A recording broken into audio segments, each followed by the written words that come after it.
Welcome to Beyond the Frontline podcast, where your hosts, U.S. Air Force veterans Donna Hoffmeyer and Jay Johnson, will help you transition from the front line to the home front.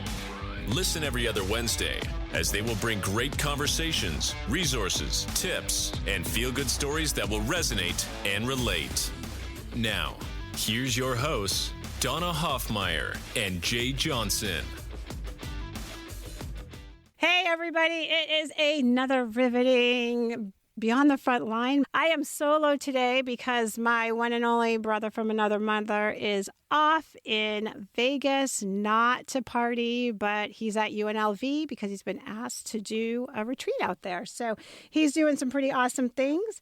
And I, on the other hand, get to come hang out with three very funny, very cool guys.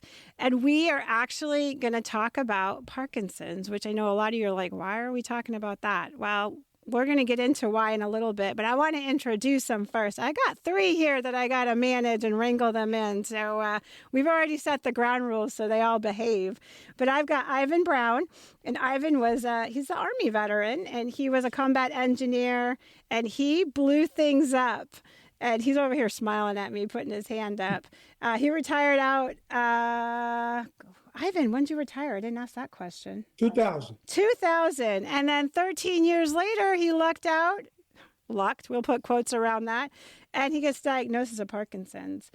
And then Schena. Did I say your name right? Schena? That's close enough. What is it? Schena. See, I knew I would mess that up. It's my Schena. New England accent. There you go. And Rick, he actually was in the Air Force.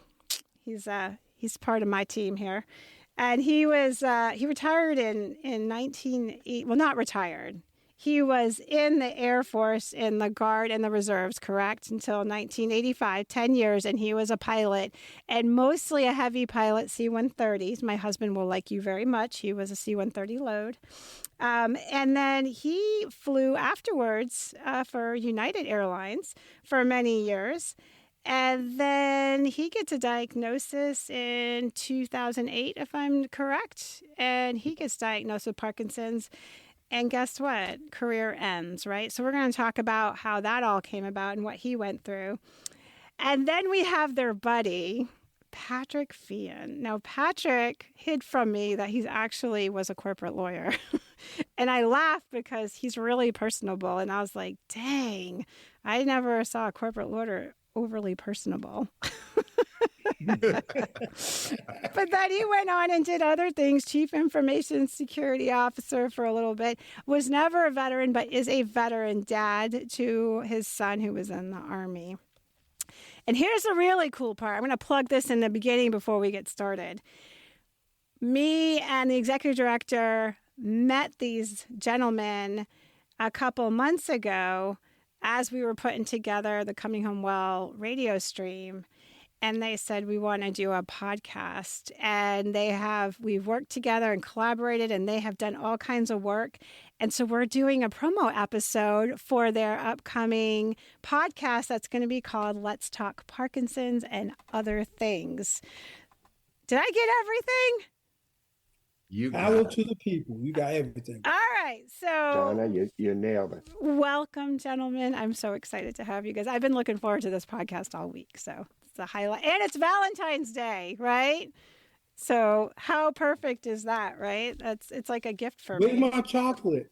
You want chocolate? Well, I got to have breakfast with my husband this morning. We snuck out for Valentine's Day breakfast. And then I get to hang out with you guys. So it's like extra Valentine's. It's kind of nice. Nothing says romance like Parkinson. It's kind of how we've always talked about this together. It's if you can be romantic through Parkinson's, you're a good couple. You're a good couple. And that I am sure there'll be an episode in the series of your podcast that will come out with that. But I want to start, Ivan, let's start with you because honestly, this was your brainstorm. And Ivan, we'll talk about it. He's also an author about this too, right, Ivan? So tell me kind of your story briefly, military, when you got diagnosed and kind of where you're at. Well, I'm originally from the New York City area. And you East know how Coast. people from New York come, they talk about the way we walk. We got this hip walk, so we got the bebop Got and the the boom, swag. the swag, just bebop it down. And people thought I walked like that on purpose. But I wasn't walking like that because my hip was killing me. And 2 weeks, everybody was saying, "Oh, it's your hip, it's your hip." So I was getting ready to get hip surgery. And then I said, "You want to know what?" I saw this baseball player on TV. I said, "I walk just like that guy." I stopped the hip surgery and got a second and third opinion. And on my third opinion, I happened to go to the VA center in Baltimore, and they had one of the best movement disorder specialists in the world. Him and his wife. So they look at me, and we argue back and forth because he said, "You're not swinging your arm." I said, "I'm in the military. I swing my arms, your left, your left, your left, right." And then the person that came with me said, "Ivan, you're not swinging your arms. So what's up? What you got?" "Oh, you have Parkinson's disease." I said, I just thought of Michael J. Fox and a lot of other stars that have it. Neil Diamond, the guy that sings Sweet Caroline. Oh. I said to myself, I got that.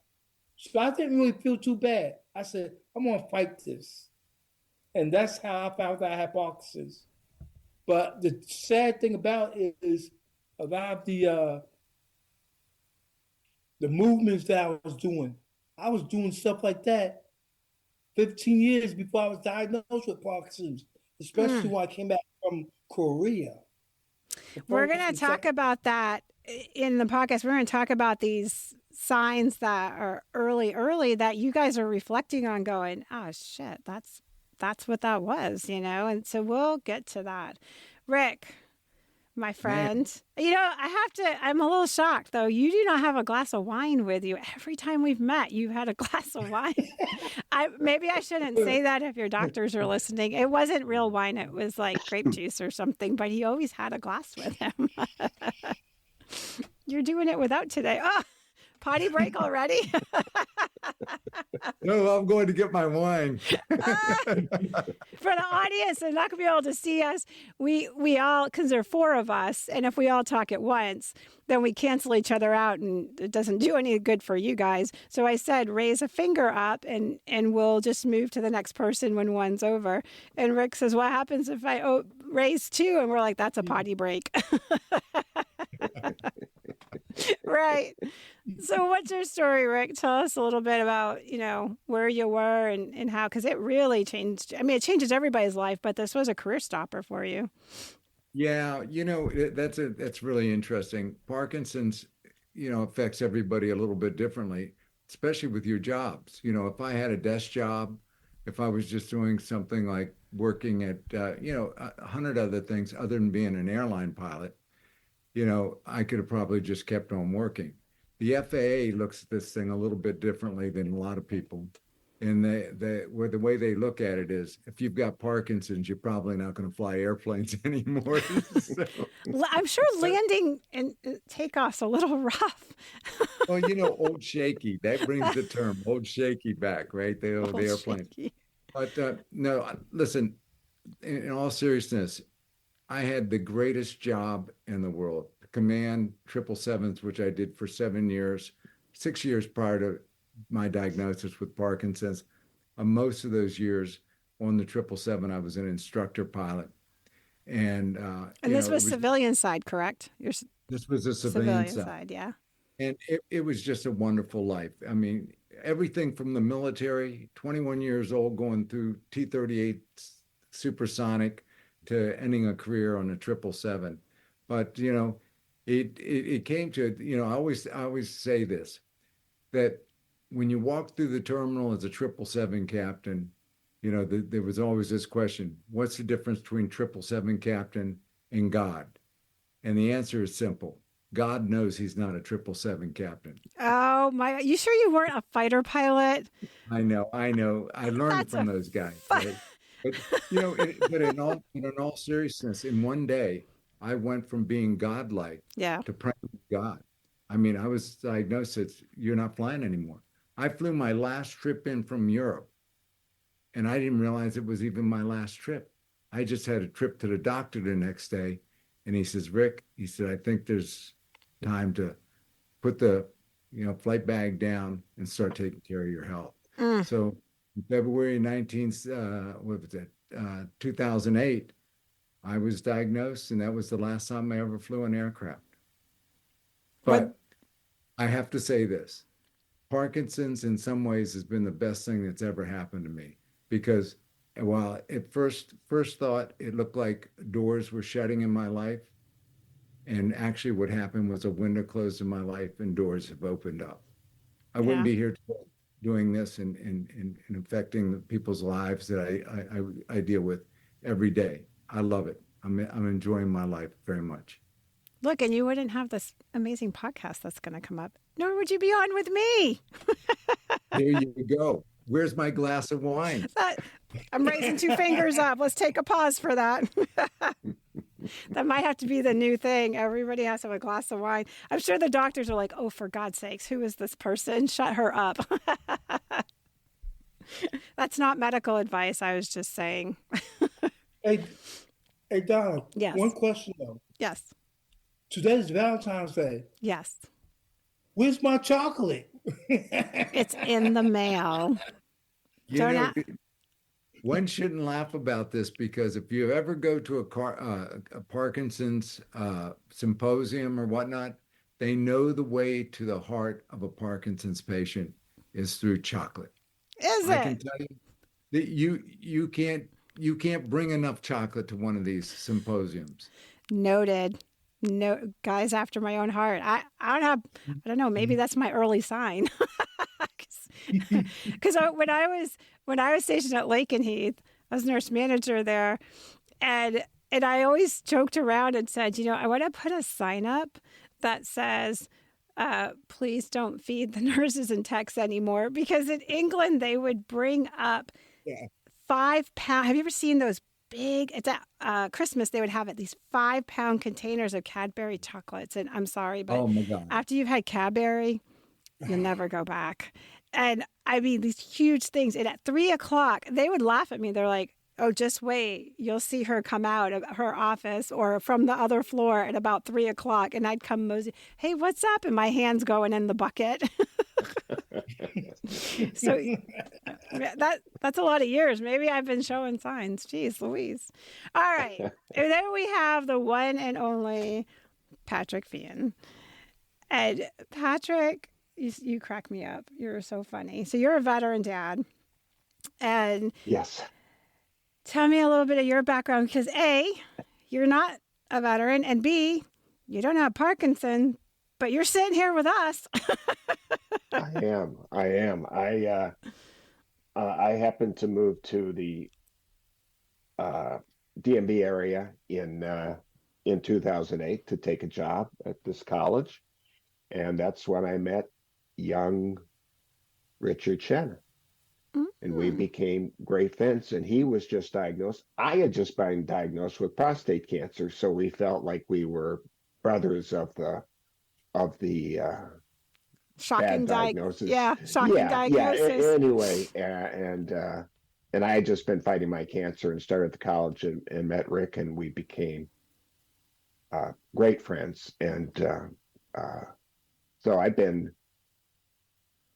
part of his journey with Parkinson's, and heard him. One of Rick's lines, he doesn't repeat that often because he knows what I'll say, but he'll go at some point in our conversation, he'll say, I have issues.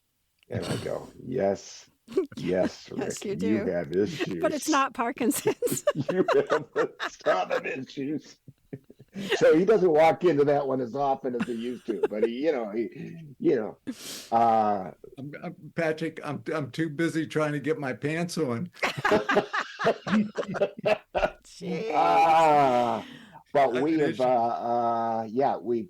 drank a lot of wine. We've attended a lot of Parkinson's functions together. I felt like I've been in that journey with Richard or Ricardo or El Capitano, as I call him, and his wife Donna. I know. What a great name.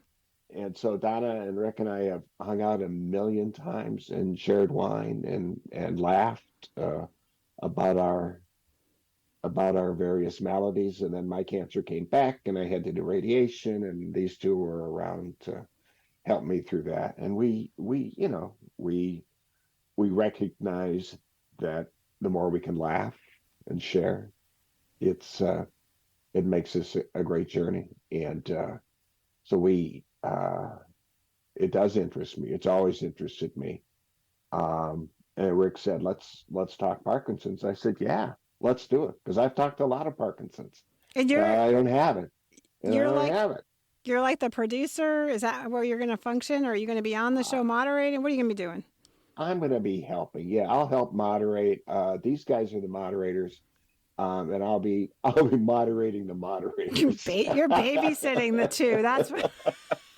Because you see Ivan. I mean, he's trouble. Clearly, I know he looks innocent, but he gives you that eye, and you can see this is a man who's handled twinkle in his eye. That's right. So my journey with Parkinson's has been knowing Rick, and knowing a lot, and I know what he's done for the Parkinson's community, how much money he's raised, how many people he's brought into the fold, and this is perfect for him. And if I can help in that, this is perfect for Rick, because everywhere he goes, he brings people back, brings them in. And people need to be here. Ivan and Rick are both people that have in their way have created communities. And I think for them to share their experiences and their abilities as community raisers is so important to this. And I think it'll help the Parkinson's group, to get other people there, because they can do it.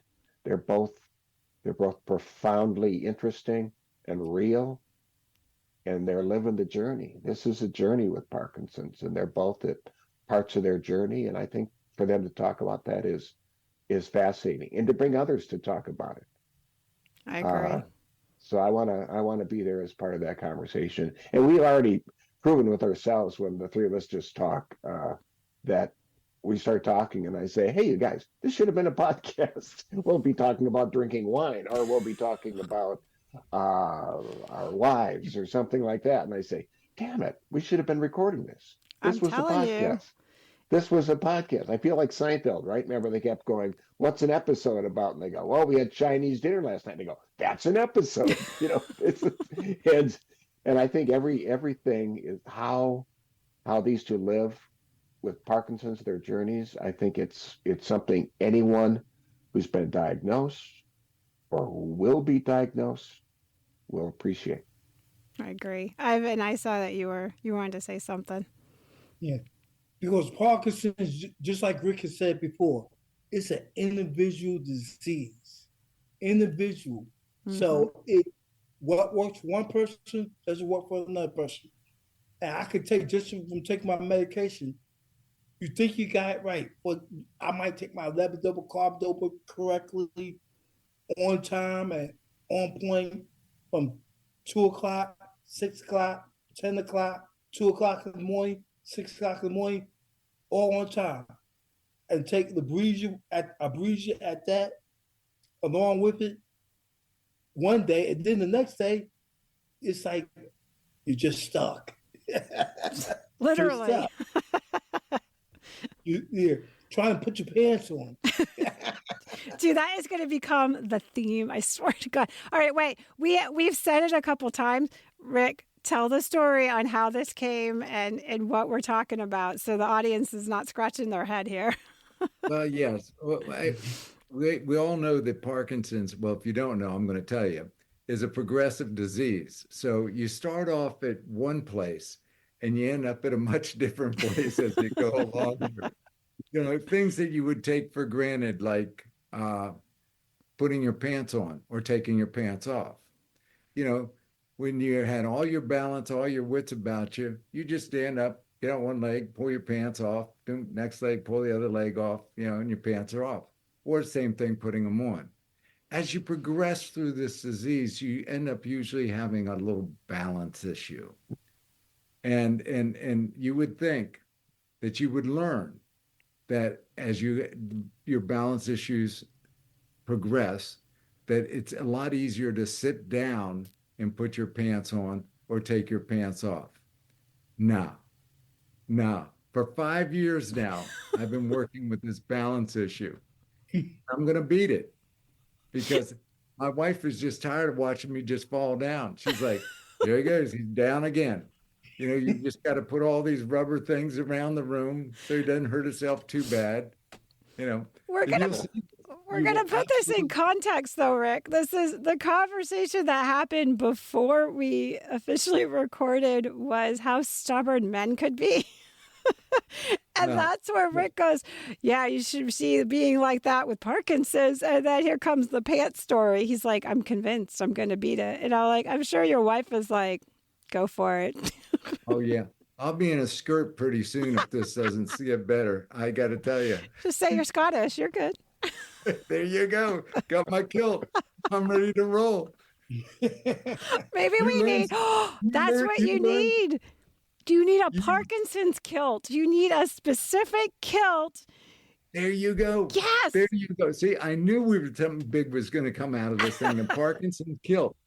You learned something up there in Lakenheath, didn't you? I'm telling you, you need a specific logo on a kilt, and you need to start doing that. And you need to sell it to the wives, and you need to tell them, see, when they're being so stubborn and they keep falling, just give them the kilt. It's manly enough.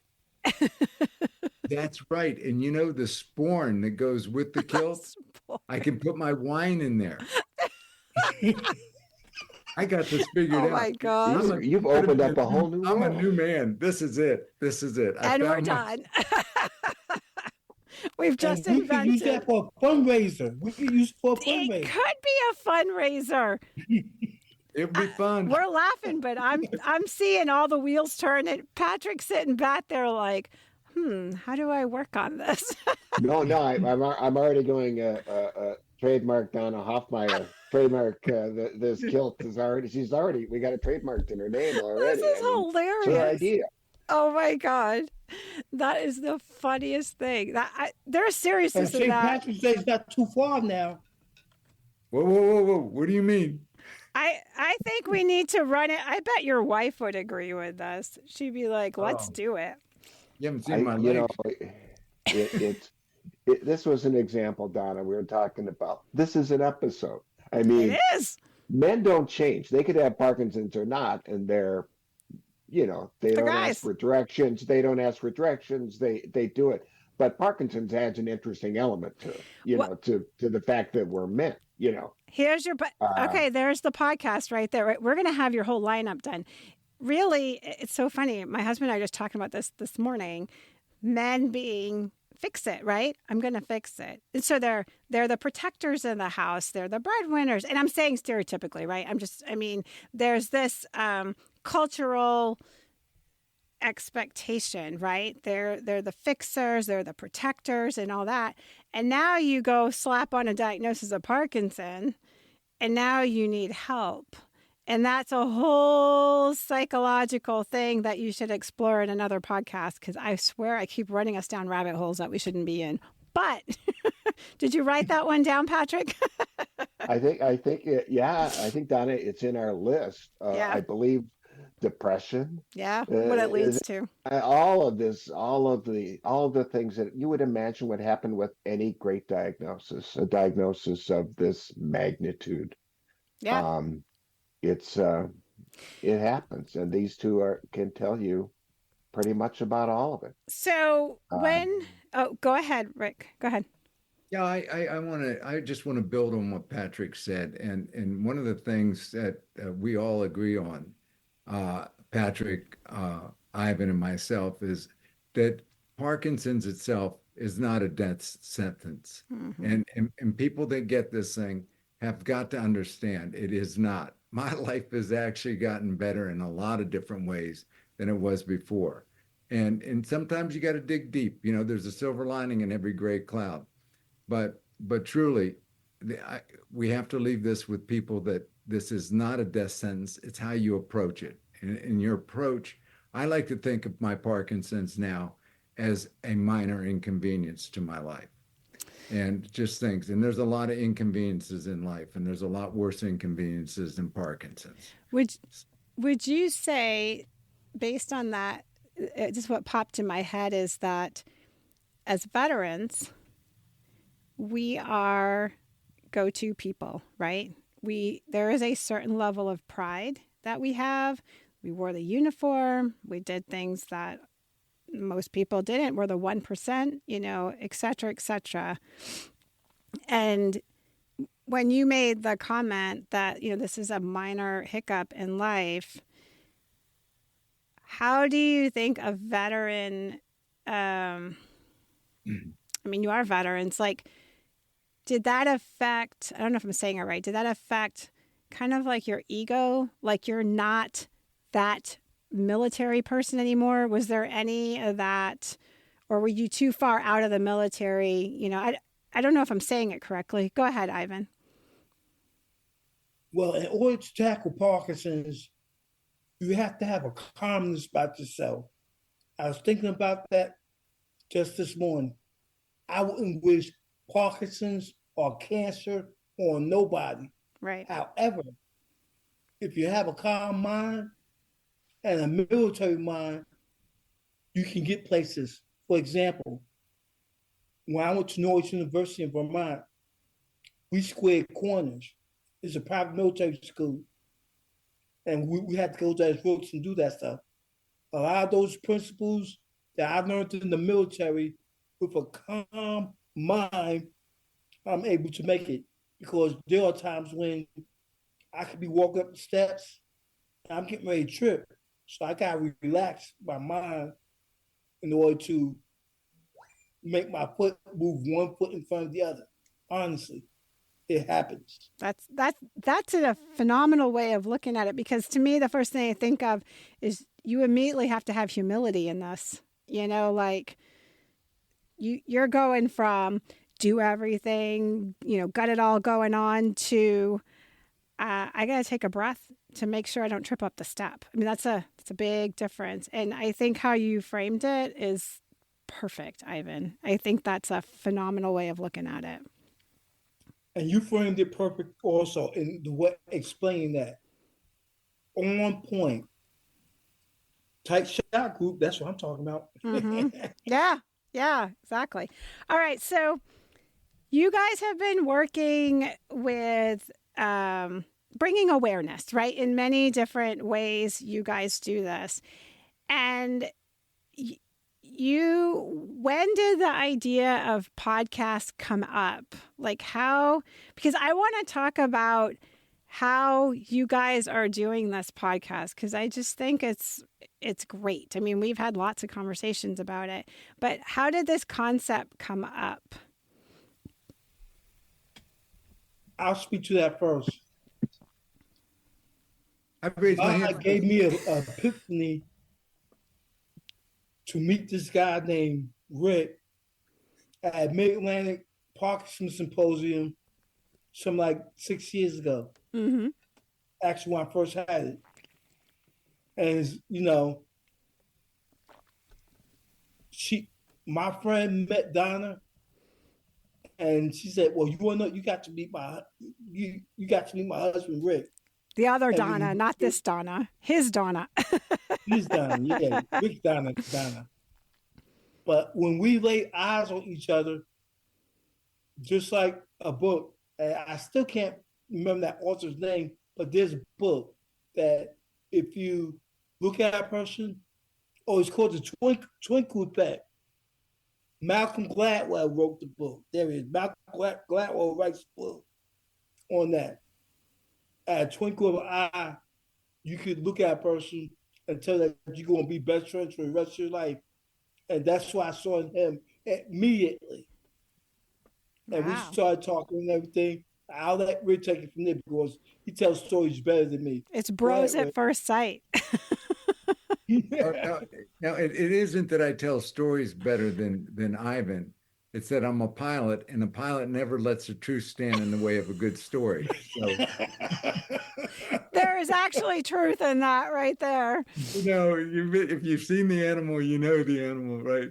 But no, Ivan captured that just right. I saw this guy, and I fell in love with him immediately, and I knew he was struggling, and look at him today.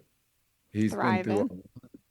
and I think he's stronger and better for it right now. I mean, the man has had DBS, deep brain stimulation. He is absolute. He's for me. He is everything I want to be that strong. And I tell you, everybody comes and looks at me and says, "Oh, Rick, you're so strong. You do this, you do that." I say, "No, I'll tell you about strong. I'll talk about people that were actually in combat, like Ivan was, like Patrick's son was. These are heroes. I mean, I was in the Air Force looking for the next best golf course, flying C-130. So, Lordy. yeah. Wait, so you guys met.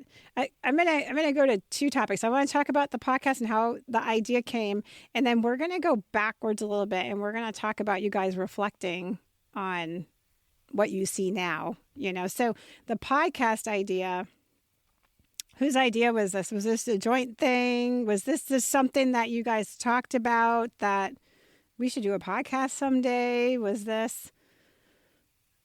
I was the first one that mentioned that we should do a podcast one day to Rick over about a year and a half ago, because there was nothing going on through the pandemic, and something had to happen. Mm-hmm.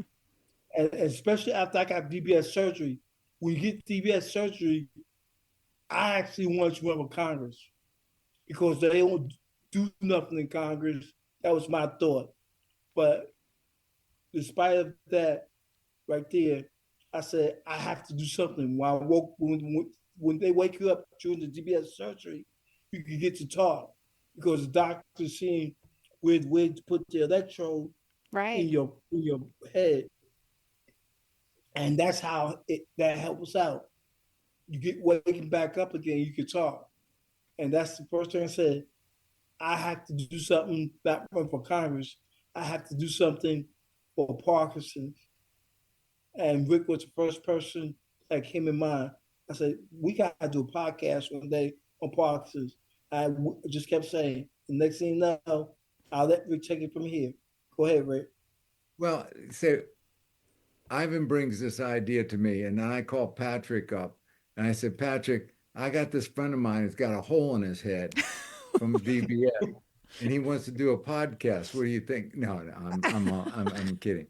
No, Ivan came to me with the idea of the podcast, and I thought it was absolutely brilliant because it's an opportunity to really talk about things that people don't talk about.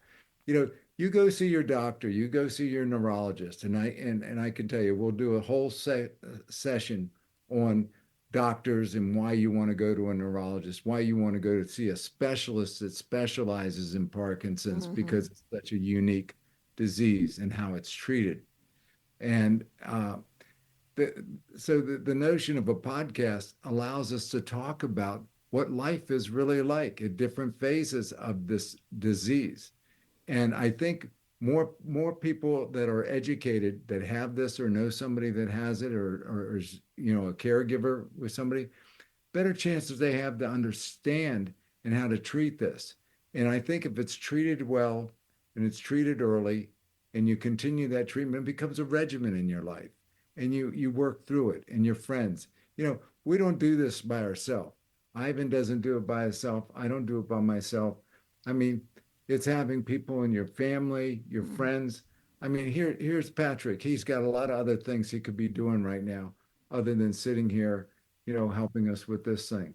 But it is a community. And we believe, and I know Ivan and I have talked about this enough, that we think getting this information out to people is going to help people. It's going to save people's lives.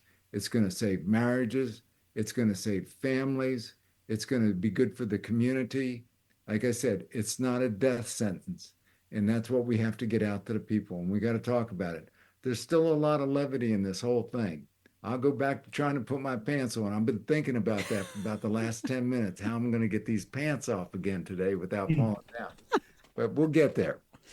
But this is what I like, right? Like I don't even remember how Coming Home Well got involved. I do. Cindy, we've had so much stuff going on. Cindy somehow reaches out to me and tells me about you guys. And I'm like, okay. And then we start meeting. And that was, Ivan, you remember? See, my brain's yes, the way it happened was I did an interview with Mike Kim. Oh, yeah. Mike Kim. Went to Norwich together. Oh, you guys went to Norwich together? No, well, I actually was in the 80s. He was in the 90s. Ah, yes. But Mike, that's right. He has podcasts, veteran, etc. Yeah. Mike is about, he used to be a monk and everything. He's fascinating. What really got us together, the religion part and our faith. Mm-hmm. I'm almost say the faith is what got us together. Yeah. And the next thing you know, Mike is so busy though. Yes. He's busy getting ready to be get his doctorate degree. He's in a dissertation right now. Mm-hmm. So he's doing quite a bit. And after that, when she saw me on that interview, she said, "Who is that guy?" Yes. And I wanted to do more with Mike on podcast. I thought it was going to be him. The next thing you know, boom, Cindy calls me from out of nowhere and talks to me. We start talking about podcasts, and then I get a hold of Rich. I said, "Rich, I got the way that we could do a podcast now. I got the way." Listen to that evil laugh. He's like, "I got it. Go ahead, Rick." I really used to like Ivan, but he's drugged me into these things. And then Patrick's going, "What am I doing here?" He's like, "I just show up. I'm just showing up all the time, doing stuff with these yahoos." This is. You're really on mute, cool, Patrick. That's why we got a lawyer. Right. Sorry, I was muting my cough. No, I just want to say, in that little conversation, there's another episode. See? He's like writing them down. Ivan with deep brain stimulation, Rick not deep brain. That's a whole conversation. Why does one person have it and the other one does not? And that's because there are people making that decision all the time, right, Ivan? They're, whether or not to have the deep brain stimulation. Rick, you know people who've had it, who you've discussed it, I'm sure, and everyone in Parkinson is going to talk about that at some point. It's a great thing for you two guys to talk about why it was right in this case and why it wasn't right in this case. And the personal journey, like that's a personal journey. Go ahead, Rick. Yeah, what I wanted to say is I'm taking this slow. I'm keeping a close eye on Ivan. See how he does with this before I sign up for that. It's the old military thing. You never want to volunteer. That's right. You never want to be the first to anything. You want to say, "I'll beat you. Be here when you leave. Be here when you get back, and then I'll reassess what's going on here." He's like, "You're doing good."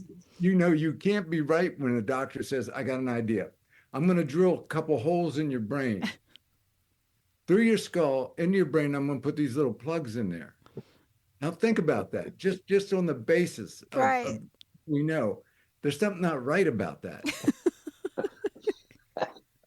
And yet here we are. He's holding up his monitor, his stimulator. That's hilarious. Yeah. Does your wife, Ivan? Does your wife ever take that and go, "You need more stim"? Does she come grab it from you? She turns it off. She makes sure that I have it all the time. It's called Miss Amelia. The reason why we call it Miss Amelia is because this is going to make me move. And I would say this, unfortunately, Amelia was my mom's name. So in my brain, my military brain, it tells me, "You got to move." My mom didn't want to move no more. And that's why I love this. And that's why we named it Miss Amelia. Does your wife take it and shut it off when she's like, "You're done"? No. He's like, "No, not yet." I do have a quick story to tell. And before I was diagnosed with Parkinson's, I had a very close friend of mine, and Patrick even knows who this gentleman was. He was a PhD scientist, anatomist. He even he ran gross anatomy and physiology at I think Georgetown University. He was chair of the department. He came down with Parkinson's, and that's how I ended up going to Georgetown and actually seeing a doctor there. But he had deep brain stimulation also, and I had to take him to Georgetown for his surgery, and he really had bad tremors. And when you go in for that surgery, you've got to go off your medication. So I picked him up like at 4:30 in the morning, right, at his place. We had to have him at Georgetown like at 6 or 5:30 in the morning, and he was off all his medication. I remember we're sitting down there at the intersection of what was that, Reservoir Road and whatever the crossroad was there, and we're stopped at the light, and I look over at Don, and there's Don just shaking and moving, and I'm like, thank God I don't have anything like that going on. Little did you know. Well, actually, go ahead. Years later, I know the bastard gave it to me. I'm telling you, he gave it to me. But in all seriousness, I'm looking at him, I'm going, thank God I don't have to deal with this. I don't have this. And you know what? Guess what? Here you are. Well, that rolls perfectly into what I wanted to go back to. We're going to talk about this just briefly because you are going to have a whole series that you're going to get into deeply about this. But from each of you, Ivan and Rick, what we're reflecting back now and what you know, what were some of the early signs you saw and how much sooner was it than before your diagnosis? So, Ivan, go ahead. Back in I came back from Korea the second time, 1997, I was stooping a lot. And my ex might really took note of that I just walk. I was walking upright, but I was always stooping all the time. And stooping is one of the things that's an early sign of Parkinson's disease. Wow. And the way I walk. Wow. With that New York, with that hip thing. And that's all we thought was my hip. But I was only, like I said, 2 weeks away from getting hip surgery. And I said, you want to know, I want a second and third consultation on what I really have. Because when I saw that picture, he was one of the catchers for the Padres. And I was walking like him. I said, you want to know what? I got what he's got. And they say he had Parkinson's disease on ESPN. It was one of those ESPN. You saw that. Wow. Yes. And so that was 1997, and you were diagnosed in 2013. Right? I was thankful that I had somewhere to go, like a hospital, especially the VA. Yeah. If you wasn't going to the VA, I don't know what would happen to me. Yeah. Because the VA, and I had one of the best in the world that could diagnose it. Him and his wife. That's impressive because, unfortunately, we hear a lot of angst with the VA, and it's good. It's not all bad, right? It's not VA's like, I mean, there's issues like every place, and it's good to hear a solid story. You know what I mean? To hear that. Rick, what was yours early on? Mine started, I would say it was 6 years before I actually was diagnosed that I knew something was going on. And there was a number of little, very, very small things. I actually even talked to my internist about it, on my regular yearly visits, physicals. And he says, Rick, he said, I don't think there's enough here right now for you to worry about this. He says, I don't see anything that would interfere with your job. But as it progressed, I got to start seeing some things. But to keep this on a very light note, one of the things that is a sure sign of Parkinson's, or one of the indicators, is a thing called micrographia. And micrographia is small, tiny handwriting. And I used to always have this large handwriting. And I would, over the last, probably 2 years before I was diagnosed, I would leave my wife a note, I'm leaving on a trip, see you when I get back, da da da da da da. And she said, could you please just write a little bit bigger? She said, I got to get a goddamn magnifying glass out to read the note you left me. And I remember one of my last flights, we had to fill out internationally, you had to fill out your customs sheet. And the purser of the flight would come up and hand you this sheet, and everybody would fill it out. And we were on the bus getting ready to drive through customs immigration because we didn't go through with the passengers. And she's got this sheet out and she goes, oh my God, who is this? She said, I can't even read this thing. And I swear to God, it's the craziest thing in the world. You don't even realize you're doing it. Right. I mean, you can't get a Sharpie sharp enough to get the thing to write. So, I mean, I could put a paragraph in something about this big. And that was one of the funny things about, a sure sign of that. And as soon as they started me on medication, one of the first things that changed was my handwriting came back. Wow. It was pretty amazing. But it was early on I knew that there was a problem. And my Parkinson's was more to do with rigidity than it does with tremoring. I still tremor, but rigidity is my big problem. So I get a lot of Botox and a lot of other things that I have to get done to keep me loosened up and whatnot. But very interesting. And that was one of the things. I always had these aches and pains in my right arm, my right foot, and I couldn't understand what the heck was going on. And all this time, it was there. A lot of people don't know it, but by the time you're diagnosed with Parkinson's, usually about 70% of all the dopamine in your body, and that's what makes you feel good. It makes the synapse work in the nerves, so you have this free motion and stuff like that, is gone by the time you're diagnosed. So this starts very, very early on, but it doesn't manifest itself into perceptible how should I say that? Measurable. Measurable. Yeah. Until you get that far along in that. So think about it. You've lost 70% of this stuff that cannot be replaced in the body. There's no replacement for it. And that's one of the big problems with Parkinson's. Have you seen, this is what popped in my head when you said that. Have you seen the art display of it's an arm, like almost like an excavator arm, and the machine is constantly losing oil, and so it's scraping the oil back to itself, right?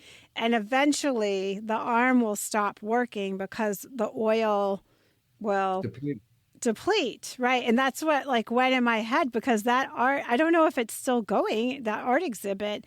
It's been years, and I truly have a hard time watching that. I think it is the saddest exhibit I've ever seen. It's very powerful exhibit. Well, if I can say this, Patrick knows me very, very well. He's followed me through this journey from my diagnosis on, and he can tell you probably the changes that he's seen in me, and that's even under treatment. Yeah, it's a progressive disease. Yeah. It is progressive. It is. And as Ivan says, it's so individual. It's so individual how it impacts Ivan versus Rick. When Rick told me he had Parkinson's, what I envisioned, and to think we're 15 years later, and he seems like the same guy I met 15 years ago. I know what he's gone through, the aches and pains and the surgeries and stuff. But what I envisioned would happen because I had a father-in-law with Parkinson's, and his journey was much different. Yes. Much different. He was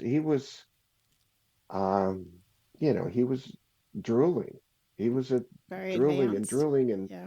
and couldn't get out of a chair.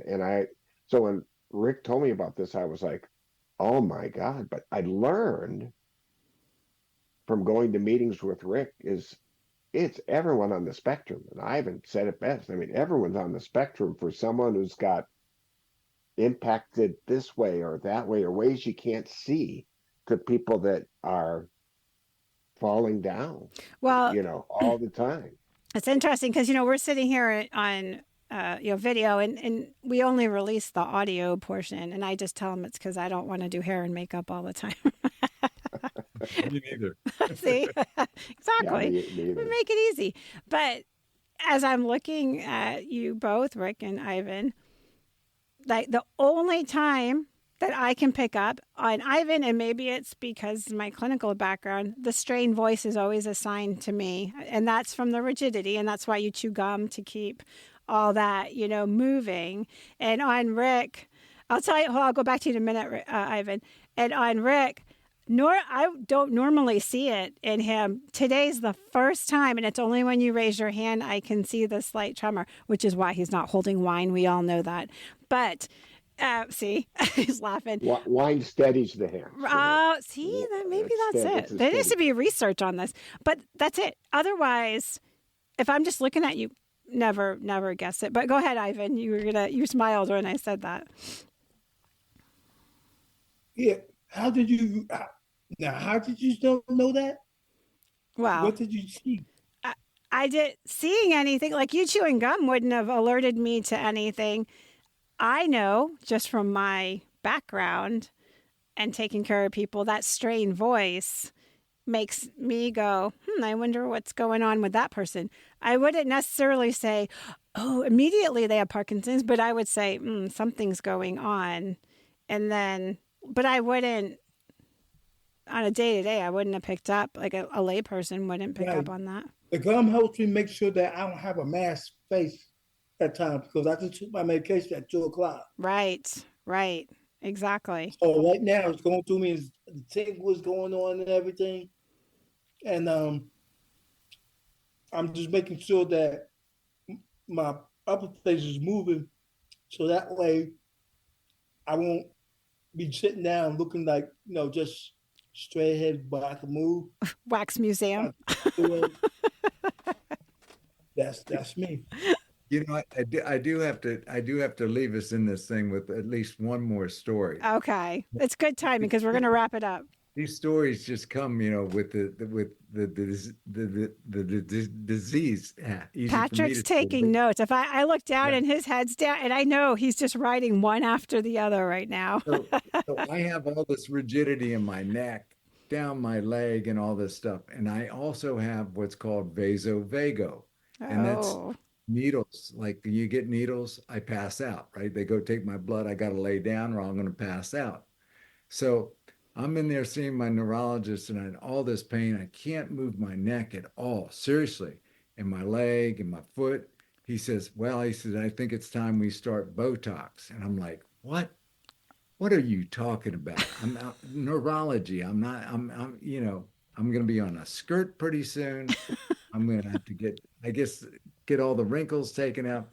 He said, no, he said, we have great success using Botox to loosen up, these muscles. And he explained to me that what's really going on, like in your neck. Mm-hmm. This muscle's pulling this way, this muscle's pulling that way. I was so hyperextended. I mean, it looked like I was working. I looked like the Hulk because I was constantly fighting. My clothes wouldn't fit right and all this. So I go in there and he says, what we do is we give you a couple injections. Well, it's not a couple. It's like about 20 injections, right? And I'm like, oh man, this is my worst nightmare. And he started to say, we'll have to deal with your foot too. And I'm like, oh, needles in my foot. This is really not something I'm signing up for, right? So I go in there. I mean, we're like 7 minutes into the process. And I'm like, I'm passing out, mate. I got to lay down. So what's supposed to take usually about 5 to 10 minutes to do was taking like an hour and 30 minutes. So we went through this. You can only get Botox every 90 days. Right. Insurance will pay for it every 90 days. So you schedule 91 days out, right? So I I go in, this is like the fourth time, and he's like, Rick, we got to stop. This just isn't working really well, is it? You know, he says, I got to see other patients. I'm taking gonna be a whole day getting you just the Botox in you. He says, here's what I want you to do. He wrote me a prescription for 2 Valium. I knew it. I was like, Valium will work. He says, I want you to make the early morning appointment at 9 o'clock. He said, when you get up in the morning at 6 for your pill, your regular Parkinson's medication, take a Valium. He said, when you get to my office, take the second one. So I did as instructed, as ordered, sir. I tell you, I walked in there, I was the man. I was like, happy. Give me some needles, man. It hurt me more. You know, I said, I can't wait till you get to the bottom of my foot because I like that. You know? Oh my God. I'm like, you're making me laugh because I'm going to call out one of my friends. I won't say her name, but she is claustrophobic and she needed an MRI. And she said, hey, they have open MRIs, you know, but those are hard to get into. And she had to get this done. And she's like, will you bring me down? Because I have to take a Valium and I'm just going to take one and that's it. And I said, okay. So I knew in my head, I'm like, she ain't going to go with just one. I know her. She's a good friend. And so she goes in, that goes in the back and the guy comes out. I think, he goes, she asked if you could go get the other Valium. And I said, sure, no problem. So I go get it, run out, bring it to her. Okay, we're good. They come out and said, okay, we're all done. She's just changing. Okay, this is at 6 p.m. At 6:25, I'm like, where is she? I don't see her, right? So she comes out and like she was so high. She was like, I couldn't get my pants on. I didn't know how to open the locker. My shirt got tangled over my head. She goes, that second one threw me over the edge. I did that. You know something? I did the exact same thing Monday. I had to have an MRI in my lower spine. Yeah. It was an hour-long MRI. And I said, you know what? I think I got one of these Valiums sitting around. So I get down to Georgetown. I walk in there, grab a glass of water, take a Valium. They come out and says, Mr. Schena, you ready for your MRI? I said, yeah. So I change in that stuff, jump in this bad boy. They put my knees up there. I'm on my back, got the hands down, put some jazz music on. They had to wake me up. Let me tell you, I do that. An hour later, she says, Mr. Schena, it's over. You can come out now. You know. Oh, okay. If it tells you anything, how tired working mommy over here when I was in the military, they're like, I need an MRI. And they're like, okay. So they start prepping me like, do you need any meds? I'm like, no. And they're like, okay, so we have to put you in this way. And then you have to come out and go in this way. It was like kind of a long process. I'm like, okay. And they're like, do you need anything? I'm like, well, it's kind of cold. And they're like, well, we have a warm blanket. I'm like, that's all I need. They give me earplugs. They had to wake me up. I'm like, this is nap time for me. This is awesome. And they're like, are you sure? And they pull me out and they're like, we've never seen anybody do this without meds. I'm like, working mommy, snap time. Yeah, I love it. So, all right, guys, I don't want to go too deep into anything because this is going to be your podcast and it's going to be amazing. And I seriously am so excited to have this start. I want to put one more plug in. So, Ivan, you wrote a book. Let's talk about that real fast. What book did you write? He has it right beside him. Let me see it. We want to put a plug in for his book. He's looking for it. And then this way everybody can actually get to know him from the book before the podcast. What's the name of it? Called My Life, My Faith, My Service. Now I'm fighting Parkinson's disease. It's a long title, but it's worth the reading. And where can you buy it? The story that we told today is in the book. There's like 35 stories in here. One book. Of other people or other Parkinsons or just yours? Things that I went through. You went through. Perfect. I got a story for everything. You do have a story for everything. Even when I go to the bathroom, Those times are crazy. So that's because Rick's in there trying to get his damn pants on standing up. That's why. See, it's a mess. Where can you buy the book? It's called www.ivantheauthor.com. ivantheauthor.com. Is it on Amazon or anything like that, or is it just directly through you?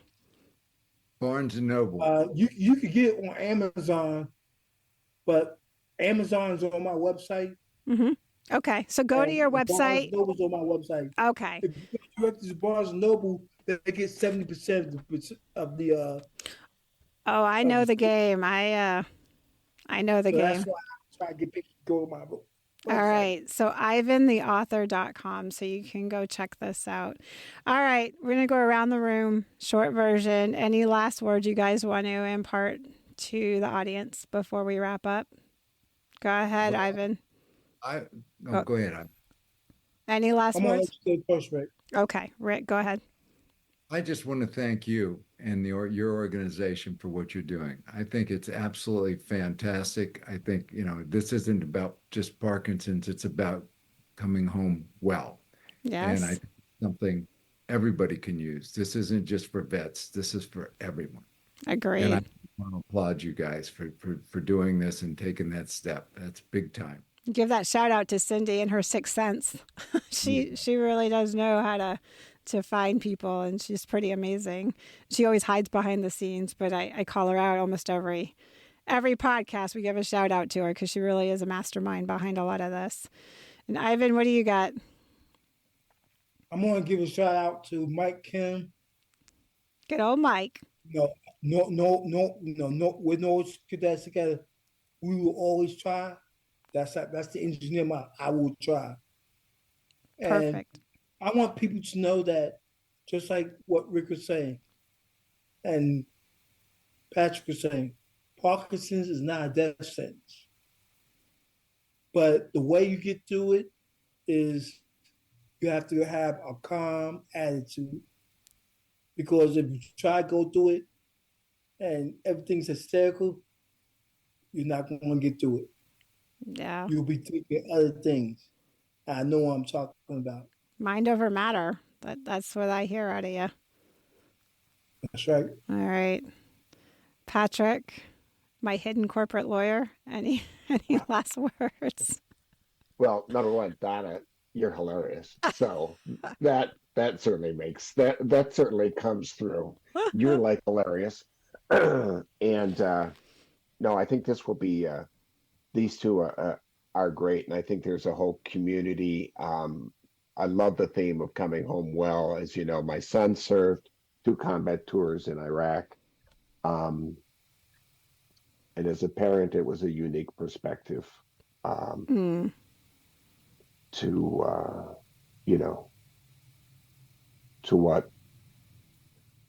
what a soldier goes through. What a soldier goes through in those places. Mm-hmm.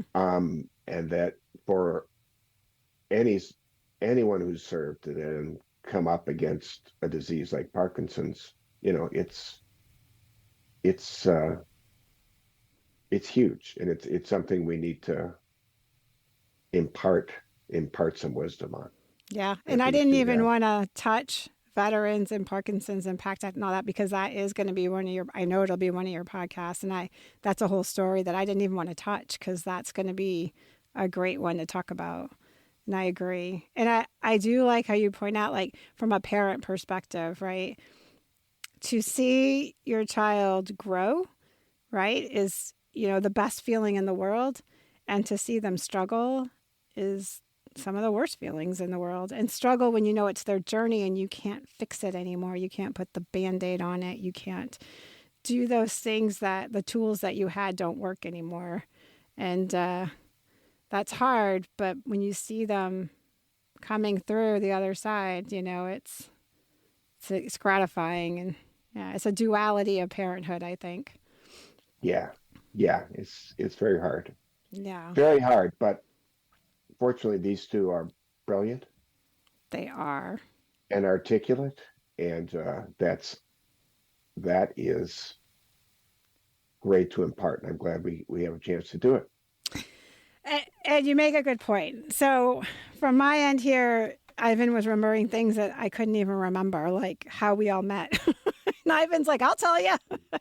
And so I think that's a good point. This podcast that's coming out, Let's Talk Parkinson's and Other Things, is meant to teach people how to thrive with what's been thrown or given to them, or however you want to look at that, right? And it is a personal journey, but Ivan and Rick can both give their accounts, and they'll do it in a way that has some levity to it.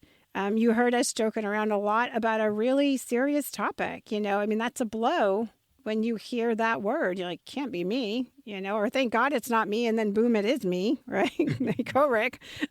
I'm not sure if you call that karma. Like, I don't know what that is. But I mean, we joke about that, but we also know that humor is part of our superpower, right? It is how we cope and how we learn to process stuff. And I think, Rick and Ivan, what you guys are going to do, and Patrick, because Patrick's going to bring some moderator humor to all this.